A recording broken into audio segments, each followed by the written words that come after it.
আর তুমি চিল্লাচিল্লি করো না।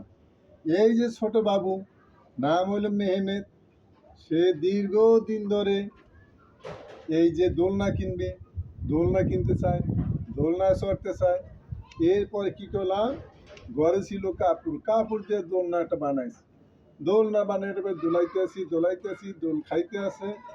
কিন্তু সামাজিক যোগাযোগ মাধ্যম ফেসবুকে যখন দেখে এই যে সুন্দর রঙিন দোলনা, তখন বলে এই দোলনা না, আমি একে এই দোলনা কিনে দাও। তখন এবার বারবার বলার পর একদিন গেলাম মার্কেটে, যাইয়ে খোঁজাখুঁজি করে পাইলাম এই দোলনা। এই দোলনা পাওয়ার পরে দাম চাও অনেক বেশি। কত টাকা? 2100 টাকা। 2100 টাকা। এখন 2100 টাকাতে দোলনা কিনবো না, কিন্তু উনি তো দোলবে, ওনার তো দোলনা লাগবেই। যদি না নি আমরা কেনাই লাগবে, উনি বসবি, ওনার জন্য কেনাই লাগবে। এরপরে দরদাম শুরু করলাম।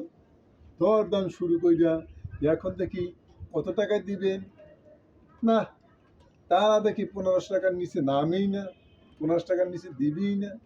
এরপরে কথাবার্তা বলার পরে এরপরে 1500 টাকা দিয়ে এই দোলনা কিনে আনার পরে এই মাথা, এই সাথে জানালার সাথে, আবার এই মাথা, এই যে ব্যালকনির সাথে, এভাবে দুই সাইড লাগাই দেয়া।